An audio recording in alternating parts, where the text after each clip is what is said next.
ਹੁਣ ਚੋਰ ਸਾਹਿਬ ਗੱਲ ਇਹ ਆ ਵੀ ਹਰ ਸ਼ੈ ਮਹਿੰਗੀ ਆ ਜੀ ਤੇ ਲੇਕਿਨ ਆ ਥੋੜਾ ਜਿਹਾ ਹੁਣ ਫਰਕ ਪਿਆ। ਅੱਛਾ। ਅੱਜ 10 ਕਿਲੋ ਦੁੱਧ ਦਵੇ ਨਾ ਜੀ, ਅੱਛਾ ਇਨਸ਼ਾਅੱਲਾ ਤਾਲਾ ਅਸੀਂ ਹੁਣ 220 ਰੁਪਏ ਦੁੱਧ ਵੇਚਦੇ ਹਾਂ, ਅੱਛਾ ਨਫਾ ਕਰਦੀ ਆ। 1000 ਰੁਪਇਆ ਮੱਝ ਦਾ ਖਰਚਾ ਹੈ। ਅੱਛਾ 1000 ਰੁਪਇਆ ਖਰਚਾ ਹੈ। ਹਾਂਜੀ 1000 ਤੋਂ ਉੱਤੇ ਜਿਹੜਾ ਦੁੱਧ ਹੈ ਉਹ ਤੁਹਾਡਾ ਉਹ ਪ੍ਰੋਫਿਟ। ਸਾਡਾ ਆਪਣਾ ਅੱਛਾ ਅੱਛਾ ਮੇਰਾ ਤਜਰਬਾ ਅੱਗੇ ਸੌਣ ਭਾਦੋਂ ਆ ਰਿਹਾ ਜੀ ਆ, ਬਸ ਦਾ ਚੰਦ ਦਿਨ ਰਹਿ ਗਏ ਨੇ। ਜੀ ਮੱਝ ਨੂੰ 2 ਮਹੀਨੇ ਨਾ ਜੀ ਛੋਟਾ ਪਿਆਜ਼ ਲੈ ਕੇ ਨਾ ਜੀ, ਜੀ। ਇਹਨਾਂ ਖਾ ਲੇ, ਇੱਕ ਦਿਨ ਛੱਡ ਕੇ ਇੱਕ ਦਿਨ ਗਾੜੀ ਛੋੜ ਦੇਣਾ। ਮੱਝ ਅੱਛਾ ਦੁੱਧੋਂ ਨਹੀਂ ਕੱਢਦੀ। ਅੱਛਾ ਗਾਈ ਦੇਣਾ ਪਿਆਜ਼ ਦੇ ਕੇ ਉਹਨੂੰ ਤੇਲ ਦੇਣਾ ਚਾਹੀਦਾ। ਜੀਰੀ ਤੇਲ ਦਓ। ਕਈ ਬੰਦੇ ਕਹਿੰਦੇ ਜੀਰੀ ਗਰਮ ਆ, ਜੀ। ਲੇਕਿਨ ਜੇ ਜੀਰੀ ਗਰਮ ਹੈ ਜਾਂ ਖੁਸ਼ਕ ਆ, ਉਹਨਾਂ ਪਾਈਆ ਤੇਲ ਜਿਹੜਾ ਵਾ ਉਹ ਵੀ ਤਾਰਿਆ, ਅੱਛਾ ਉਹਦਾ ਮੈਚ ਹੋ ਜਾਂਦਾ ਵਾ। ਕੋਈ ਅੱਛਾ ਅਸਲਾਮ ਵਾਲੇਕੁਮ ਫਰੈਂਡ, ਤੁਸੀਂ ਵੇਖ ਰਹੇ ਹੋ TS ਨਾਲੇ TV YouTube ਚੈਨਲ। ਮੈਂ ਤੁਹਾਡਾ ਹੋਸਟ ਆਕਿਬ ਸੁਲਤਾਨ। ਫਰੈਂਡ ਇਸ ਵਕਤ ਅਸੀਂ ਮੌਜੂਦ ਹਾਂ ਮੀਆਂ ਸਜਾਦ ਆਲੀ ਸਾਹਿਬ ਕੋਲ। ਮੀਆਂ ਸਜਾਦ ਆਲੀ ਸਾਹਿਬ ਬੜੇ ਅੱਛੇ ਮੱਝਾਂ ਦੇ ਸ਼ੌਕੀਨ ਔਰ ਬੜੇ ਅੱਛੇ ਡੇਅਰੀ ਫਾਰਮ ਨੇ। ਅੱਜ ਮੀਆਂ ਸਾਹਿਬ ਨਾਲ ਸਾਨੂੰ ਮਿਲਵਾਉਂਦੇ ਹਾਂ ਮੱਝਾਂ ਦੇ ਬਾਰੇ, ਡੇਅਰੀ ਫਾਰਮਿੰਗ ਇਹਦੇ ਕਾਰੋਬਾਰ ਕਿਸ ਤਰ੍ਹਾਂ ਹੈ, ਇਸ ਦੇ ਬਾਰੇ ਡਿਸਕਸ ਹੋਏਗੀ। ਔਰ ਜਾਨਵਰ ਗਰਮੀ ਦੇ ਵਿੱਚ ਸਰਦੀ 'ਚ ਦੁੱਧ ਘੱਟ ਕਰ ਜਾਂਦੇ ਨੇ, ਇਹਨਾਂ ਨੂੰ ਕੀ ਦੇਣਾ ਚਾਹੀਦਾ ਹੈ ਔਰ ਮੱਝਾਂ ਦੀ ਕੀ ਖੁਰਾਕ ਹੋਣੀ ਚਾਹੀਦੀ ਹੈ, ਇਹਨਾਂ ਸਾਰੀ ਚੀਜ਼ਾਂ ਉੱਤੇ ਅਸੀਂ ਡਿਸਕਸ ਕਰਾਂਗੇ ਜੀ। ਅਸਲਾਮ ਵਾਲੇकुम ਮੀਆਂ ਸਾਹਿਬ। ਮੀਆਂ ਸਾਹਿਬ ਕੀ ਹਾਲ ਹੈ?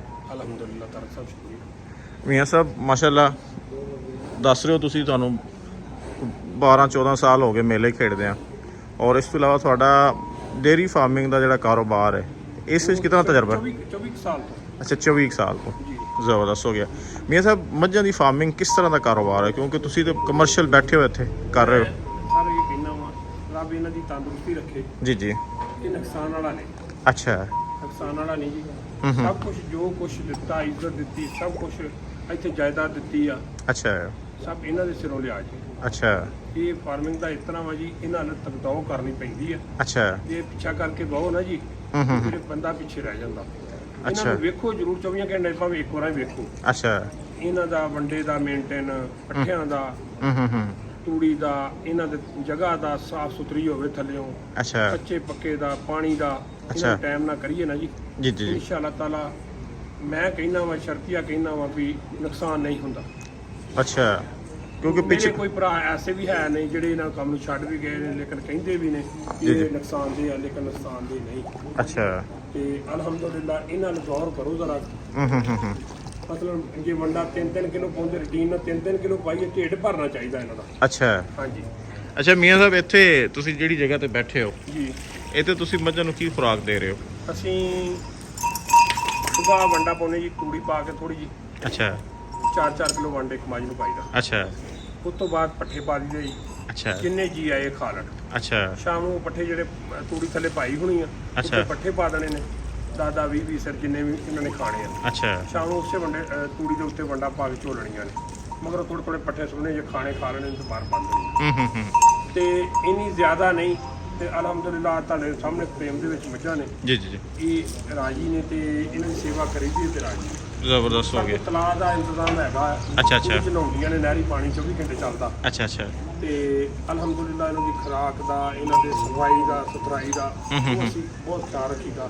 ਤੇ ਮੁਲਾਜ਼ਮ ਸਾਡੇ ਅੱਛੇ ਨੇ, ਲੇਕਿਨ ਆਪ ਫਿਰ ਵੀ ਵੇਖਣਾ ਹੀ ਪੈਂਦਾ। ਆਪ ਉੱਤੇ ਹੀ ਰਹਿੰਦੇ ਹੋ? ਹਾਂਜੀ ਇਨਸ਼ਾ ਅੱਲਾਹ ਤਾਲਾ। ਅੱਧ ਘਰ ਆ ਜੀ ਸਾਹਮਣੇ, ਅੱਛਾ ਅੱਛਾ ਇਹਨਾਂ ਦੇ ਉੱਤੇ ਰਹਿੰਦੇ ਆ। ਜ਼ਬਰਦਸਤ। ਨਾਲੇ ਸਾਡਾ ਸ਼ੌਕ ਹੈ, ਅਸੀਂ ਤਾਂ ਪਰ ਜਾ ਹੀ ਨਹੀਂ ਸਕਦੇ ਇਹਨਾਂ ਤੋਂ। ਅੱਛਾ ਅੱਛਾ ਅੱਛਾ ਹਾਂਜੀ ਮਤਲਬ ਹੈ ਕਿ ਅਗਰ ਕਿਸੇ ਨੂੰ ਸ਼ੌਕ ਹੈ ਤਾਂ ਫਿਰ ਉਹ ਕਾਰੋਬਾਰ ਕਰ ਸਕਦਾ ਹੈ। ਹਾਂਜੀ, ਤੇ ਸ਼ੌਕ ਦੇ ਨਾਲ ਹੀ ਹਰ ਕੰਮ ਹੁੰਦਾ ਨਹੀਂ। ਜੀ ਸ਼ੌਕ ਹੁੰਦਾ ਵੀ ਮਹਿੰਗਾ ਵਾ, ਜੀ। ਲੇਕਿਨ ਸ਼ੌਕ ਦੇ ਨਾਲ ਜਿਹੜਾ ਵੀ ਕੰਮ ਕਰੋਗੇ ਨਾ, ਇਨਸ਼ਾ ਅੱਲਾਹ ਤਾਲਾ ਨਫਾ ਹੀ ਹੋਵੇਗਾ ਉਹਦੇ ਵਿੱਚ। ਜ਼ਬਰਦਸਤ ਹੋ ਗਿਆ, ਜ਼ਬਰਦਸਤ ਹੋ ਗਿਆ।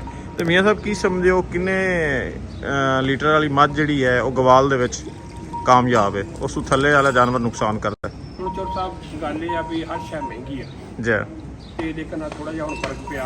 ਅੱਛਾ। ਅੱਜ 10 ਕਿਲੋ ਦੁੱਧ ਦਵੇ ਨਾ ਜੀ, ਅੱਛਾ ਇਨਸ਼ਾ ਅੱਲਾਹ ਤਾਲਾ ਅਸੀਂ ਹੁਣ 220 ਰੁਪਏ ਦੁੱਧ ਵੇਚਦੇ ਹਾਂ, ਅੱਛਾ ਨਫਾ ਕਰਦੀ ਆ। 1000 ਰੁਪਇਆ ਮੱਝ ਦਾ ਖਰਚਾ ਹੈ। ਅੱਛਾ 1000 ਰੁਪਇਆ ਖਰਚਾ ਹੈ। ਹਾਂਜੀ 1000 ਤੋਂ ਉੱਤੇ ਜਿਹੜਾ ਦੁੱਧ ਹੈ ਉਹ ਤੁਹਾਡਾ ਉਹ ਪ੍ਰੋਫਿਟ। ਸਾਡਾ ਆਪਣਾ। ਅੱਛਾ ਅੱਛਾ ਹਾਂਜੀ ਮਤਲਬ ਕਿ 5 ਤੋਂ 6 ਲੀਟਰ ਜਿਹੜਾ ਹੈ ਇਹ ਮੱਝ ਆਪਣਾ ਖਰਚਾ ਹੈ, ਹਾਂਜੀ। ਉਸ ਤੋਂ ਬਾਅਦ ਵਾਲਾ ਜਿਹੜਾ ਹੈ ਉਹ ਜਿਹੜੀ 10 ਕਿਲੋ ਦੁੱਧ ਦਿੰਦੀ ਉਹ ਬਚਾਉਂਦੀ ਆ, ਪੈਸੇ ਬਚਾਉਂਦੀ ਆ। ਬਚਾਉਂਦੀ ਕੋਈ ਹੈ। ਨਹੀਂ। ਜ਼ਬਰਦਸਤ ਹੋ ਗਿਆ। ਅੱਛਾ ਮੀਆਂ ਸਾਹਿਬ ਅਮੂਮਨ ਨਾ ਕਿਸਾਨਾਂ ਦਾ ਔਰ ਨਵੇਂ ਦੋਸਤ ਜਿਹੜੇ ਨੇ ਉਹਨਾਂ ਦੀ ਇਹ ਸ਼ਿਕਾਇਤ ਹੁੰਦੀ ਹੈ ਕਿ ਅਗਰ ਗਰਮੀ ਜ਼ਿਆਦਾ ਹੋਗੀ, ਜਿਸ ਤਰ੍ਹਾਂ ਹੁਣ ਗਰਮੀ ਦਾ ਮੌਸਮ ਹੈ, ਜਾਨਵਰ ਯਕਦਮ ਦੁੱਧ ਤੋਂ ਥੱਲੇ ਆ ਜਾਂਦੇ ਨੇ, ਹਾਂਜੀ ਇਸ ਦੇ ਬਾਰੇ ਦੱਸੋ। ਔਰ ਨਾਲ ਤੁਹਾਨੂੰ ਜ਼ਿਆਦਾ ਜਦੋਂ ਸਰਦੀ ਪੈਂਦੀ ਉਦੋਂ ਵੀ ਜਾਨਵਰ ਥੱਲੇ ਆ ਜਾਂਦੇ ਨੇ, ਉਸ ਦੇ ਬਾਰੇ ਵੀ ਦੱਸ ਦਿਓ ਕਿ ਇਹ ਵੀਡੀਓ ਤੁਹਾਡੀ ਜਦੋਂ ਚੱਲੇਗੀ ਸਰ ਦੋਸਤਾਂ ਨੂੰ ਜ਼ਰਾ। ਇਹਦਾ ਮੈਂ ਇਹ ਦੱਸਦਾ ਵਾਂ, ਮੇਰਾ ਤਜਰਬਾ ਅੱਗੇ ਸੌਣ ਭਾਦੋਂ ਆ ਰਿਹਾ। ਜੀ ਆ ਬਸ ਦਾ ਚੰਦ ਦਿਨ ਰਹਿ ਗਏ ਨੇ। ਜੀ ਮੱਝ ਨੂੰ 2 ਮਹੀਨੇ ਨਾ ਜੀ ਛੋਟਾ ਪਿਆਜ਼ ਲੈ ਕੇ ਨਾ ਜੀ, ਜੀ। ਇਹਨਾਂ ਖਾ ਲੇ, ਇੱਕ ਦਿਨ ਛੱਡ ਕੇ ਇੱਕ ਦਿਨ ਗਾੜੀ ਛੋੜ ਦੇਣਾ। ਮੱਝ ਅੱਛਾ। ਦੁੱਧੋਂ ਨਹੀਂ ਕੱਢਦੀ।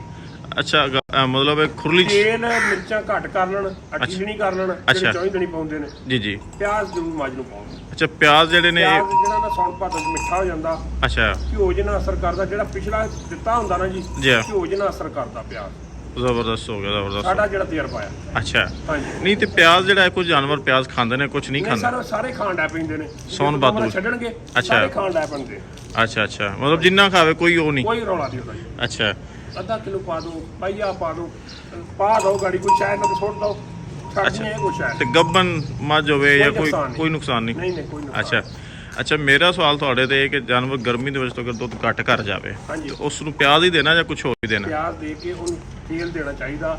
ਜੀਰੀ ਤੇਲ ਦਿਓ। ਕਈ ਬੰਦੇ ਕਹਿੰਦੇ ਜੀਰੀ ਗਰਮ ਆ, ਜੀ। ਲੇਕਿਨ ਜੇ ਜੀਰੀ ਗਰਮ ਹੈ ਜਾਂ ਖੁਸ਼ਕ ਆ, ਉਹਨਾਂ ਪਾਈਆ ਤੇਲ ਜਿਹੜਾ ਵਾ ਉਹ ਵੀ ਤਾਰਿਆ, ਅੱਛਾ ਉਹਦਾ ਮੈਚ ਹੋ ਜਾਂਦਾ ਵਾ, ਕੋਈ ਅੱਛਾ। ਨੁਕਸਾਨ ਹੁੰਦਾ। ਤੇਲ ਸਰਸੋਂ ਜ਼ਿਆਦਾਤਰ ਜਿਹੜਾ ਨਾ ਜੀਰੀ ਤੇਲ ਜਿਹੜਾ ਵਾ ਉਹ ਦੇਈਦਾ ਗਾਈਆਂ ਨੂੰ, ਜੀਰੀ ਤੇਲ ਦਿਓ। ਅੱਛਾ ਮੱਝਾਂ ਨੂੰ ਨਾਲ ਮਿਰਚਾਂ ਜ਼ਰੂਰ ਪਾਉਣੀਆਂ ਨੇ। ਅੱਛਾ ਮਿਰਚਾਂ 50 ਗ੍ਰਾਮ ਮਿਰਚ ਜਿਹੜੀ ਨਾ ਇੱਕ ਮੱਝ ਦੀ, 50 ਅੱਛਾ। ਗ੍ਰਾਮ ਜੀਰੀ, 50 ਗ੍ਰਾਮ ਮਿਰਚਾਂ, ਹੂੰ ਇਹ ਇੱਕ ਮੱਝ ਨੂੰ ਪਾਉਣੀਆਂ ਨੇ। ਅੱਛਾ ਅੱਛਾ ਜ਼ਬਰਦਸਤ ਹੋ ਗਿਆ। ਇਹ ਗਰਮੀ ਦਾ ਦੱਸ। ਸਾਰੀ ਗਰਮੀ ਦੇ ਵਿੱਚ ਨਾ ਜੀ 50 ਅੱਛਾ। ਗ੍ਰਾਮ ਮਿਰਚਾਂ, 50 ਗ੍ਰਾਮ ਜੀਰੀ ਅੱਛਾ ਭੇਂ ਕੇ ਰਾਤ ਨੂੰ ਰੱਖ ਦੇਣ। ਅੱਛਾ ਇੱਕ ਮੱਝ ਦੀ ਜੇ 10 ਨੇ ਕਿਸੇ ਕੋ 20 ਨੇ, ਉਹਦੇ ਹਿਸਾਬ ਦੇ ਨਾਲ ਉਹਨੀਆਂ ਛਟਾਂਕਾਂ ਬਣਾ ਲੈਣ। ਹੂੰ ਉਹਨੇ ਪਾਈਆ ਤੇਲ ਸਵੇਰੇ ਪਾ ਕੇ ਅੱਛਾ ਉਹ ਪਾਣੀ ਚ ਪਾ ਕੇ ਨਾਲ ਆਵੇ 2 ਨਾਲਾਂ ਉਹ ਇਹਨਾਂ ਨੂੰ ਅੱਛਾ। ਦੇਣ। ਜੇ ਮੱਝ ਦੁੱਧ ਘਟੇ ਫਿਰ ਅੱਛਾ ਇਹ ਸਵੇਰ ਦੇ ਟਾਈਮ ਦੇਣਾ? ਗਰਮੀ ਅਸੀਂ ਇਹੋ ਕੁਛ ਦਿੰਦੇ ਹਾਂ। ਸਵੇਰ ਦਿੰਦੇ ਹੋ ਰਾਤ ਨੂੰ ਦਿੰਦੇ ਹੋ? ਰਾਤ ਨੂੰ ਦਿੰਦੇ। ਅੱਛਾ ਰਾਤ ਨੂੰ ਜਦੋਂ ਚਾਰਾ ਚੂਰਾ ਖਾ ਲੈਣ, ਪਾਣੀ ਪੀ ਲੈਣ। ਕੱਢੀ ਦੀਆਂ ਨਾ। ਅੱਛਾ ਹਾਂਜੀ, ਆ ਗਾਲੀ ਦੇ ਵਿੱਚ ਆ ਜਾਂਦਾ ਉਹ। ਜ਼ਬਰਦਸਤ ਹੋ ਗਿਆ। ਤੇ ਅਗਰ ਸਰਦੀ ਹੋਵੇ ਤੇ ਫਿਰ? ਸਰਦੀ ਹੋਵੇ ਤੇ ਫਿਰ ਅਸੀਂ ਹਾਲੋਂ ਕਾਲੀ ਜੀਰੀ ਮੇਥੇ ਅੱਛਾ ਪਕਾ ਕੇ ਅੱਛਾ ਫਿਰ ਦਿੰਦੇ ਹੋ। ਤੇਲ ਪਾ ਕੇ। ਜ਼ਬਰਦਸਤ ਹੋ ਗਿਆ। ਅੱਛਾ ਮੀਆਂ ਸਾਹਿਬ ਵੰਡਾ ਤੁਸੀਂ ਰੂਟੀਨ ਵਿੱਚ ਕੀ ਪਾਉਂਦੇ ਹੋ ਜਾਨਵਰਾਂ ਨੂੰ? ਮੰਡਾ ਅਸੀਂ ਇੱਥੇ ਮੇਰਾ ਮੇਨ ਹੈ ਜੀ, ਉਹਦੀ ਮਾਮਲੇ ਪਾਉਂਦੇ ਆ ਕਰਾਚੀ ਵਾਲੀ। ਅੱਛਾ ਹਾਂਜੀ। ਸਪੈਸ਼ਲ ਜਿਹੜਾ ਹੈ ਦੇਸੀ ਮੰਡਾ ਗਵਾਲ ਦੇ ਵਿੱਚ ਨਹੀਂ ਪਾ? ਹਾਂਜੀ, ਉਹ ਪਾਉਂਦੇ। ਜ਼ਬਰਦਸਤ ਹੋ ਗਿਆ। ਉਸ ਤੋਂ ਇਲਾਵਾ ਸਾੜੂ ਵਾਸਤੇ ਕੀ ਕਰਦੇ ਹੋ? ਸਾੜੂ ਅੱਲਾ ਦੀ ਰਹਿਮਤ ਨਾਲ ਕਦੀ ਪਿਆ ਹੀ ਨਹੀਂ ਜੀ। ਕਿ ਪਿਆ ਤਾਂ ਕੋਈ ਟੀਕਾ ਟੂਕਾ ਲਾ ਲਈਦਾ, ਮਿਰਚਾਂ ਦੇਤੀਆਂ। ਮਤਲਬ ਮਿਰਚਾਂ ਤੇ ਜੀਰੀ ਹੋਵੇ ਤੇ ਵੈਸੇ ਹੀ ਆਬਾਦੀ ਜਿਹੜੀ ਖਤਮ ਰਹਿੰਦੀ। ਮੈਂ ਕਿਹਾ ਜੀ ਅੱਲਾ ਅਲਹਮਦੁਲਿਲਾ ਚੇਤਾ ਹੀ ਬੁਲਾਵਾ ਵੀ ਡਾਕਟਰ ਆਇਆ ਕਦੀ ਕਿ ਨਹੀਂ ਆਇਆ। ਅੱਛਾ ਅੱਛਾ ਜ਼ਬਰਦਸਤ ਹੋ ਗਿਆ। ਤੇ ਹਾਲੇ ਜਦ ਗਵਾਲ ਦੇ ਵਿੱਚ ਕੁਝ ਦੋਸਤ ਕਹਿੰਦੇ ਨੇ ਅਗਰ ਤੁਹਾਡੇ ਕੋਲ 3 ਮੱਝਾਂ ਨੇ ਤਾਂ 2 ਗਾਵਾਂ ਲਾਜ਼ਮੀ ਨੇ ਨਾਲ, ਹਾਂਜੀ। ਤੇ ਕੀ ਸਮਝਦੇ ਹੋ ਇਹ ਫਾਰਮੂਲਾ ਹੋਣਾ ਚਾਹੀਦਾ? 3 ਮੱਝਾਂ ਤੇ 2 ਗਾਵਾਂ। ਹਾਂ ਮਤਲਬ ਹੈ ਕਿ ਇਤਨੀ ਰੇਸ਼ੋ ਤੁਹਾਡੀ ਹੋਣੀ ਚਾਹੀਦੀ ਕਿ 3 ਅਗਰ ਫਾਰ ਐਗਜ਼ਾਮਪਲ ਤੁਹਾਡੇ ਕੋਲ ਸਰ ਇਸ ਤਰ੍ਹਾਂ ਵਾ ਕਿ ਮੱਝਾਂ ਜਿਹੜੀਆਂ ਜਦੋਂ ਤੋਕੜਾਂ ਹੋ ਜਾਂਦੀਆਂ ਨੇ ਨਾ ਜੀ ਤੇ ਉਦੋਂ ਦੁੱਧ ਥੋੜਾ ਦਿੰਦੀਆਂ। ਅੱਛਾ ਤੇ ਗਾਂ ਜਿਹੜੀ ਆ ਉਹ ਮੇਨਟੇਨ ਕਰ ਜਾਂਦੀ ਆ। ਅੱਛਾ। ਗਾਂ ਤੇ ਸਾਲ ਦੀ ਸੂਈ ਵੀ ਤਾਜ਼ੀ ਹੁੰਦੀ ਆ। ਅੱਛਾ ਅੱਛਾ ਅੱਛਾ ਸਾਈਂ ਜਿੰਦਾ ਹੋਵੇ। ਹੂੰ ਹਾਂਜੀ। ਹਾਂ ਮਤਲਬ ਇਹ ਕਿ ਅਗਰ ਕਾਰੋਬਾਰ ਕੋਈ ਨਵਾਂ ਬੰਦਾ ਸ਼ੁਰੂ ਕਰਨਾ ਚਾਹੁੰਦਾ ਹੈ ਸਾਰੀਆਂ ਮੱਝਾਂ ਦੀ ਬਜਾਏ ਵਿੱਚ ਕੁਝ ਮਿਕਸ ਗਾਈਆਂ ਵੀ ਰੱਖੇ। ਗਾਈਆਂ ਤੋਂ ਵੱਧ ਵੀ ਹੋਣ ਤੇ ਖੈਰ ਆ। ਅੱਛਾ। ਉਹ ਰੇਸ਼ੋ ਪੂਰੀ ਹੋ ਜਾਂਦੀ ਹੈ ਜੀ। ਜ਼ਬਰਦਸਤ ਹੋ ਗਿਆ। ਤੇ ਹਾਂਜੀ। ਕੀ ਮੈਸੇਜ ਦੇਣਾ ਚਾਹੋਗੇ ਆਪ ਦੋਸਤਾਂ ਨੂੰ? ਦੋਸਤਾਂ ਨੂੰ ਇਹ ਮੈਸੇਜ ਦੇਣਾ ਚਾਹੀਦਾ ਕਿ ਇਹ ਨੁਕਸਾਨ ਵਾਲਾ ਕੰਮ ਨਹੀਂ ਅੱਛਾ ਤੇ ਇਹਨਾਂ ਦੀ ਖਿਦਮਤ ਜ਼ਰੂਰ ਕਰਨ। ਇਨਸ਼ਾ ਅੱਲਾਹ ਤਾਲਾ ਇਹ ਮਿਹਨਤ ਨਹੀਂ ਰੱਖਦੀਆਂ। ਜ਼ਬਰਦਸਤ ਹੋ ਗਿਆ ਜ਼ਬਰਦਸਤ ਹੋ ਗਿਆ। ਅਲੀ ਸਾਹਿਬ ਬਹੁਤ ਸ਼ੁਕਰੀਆ।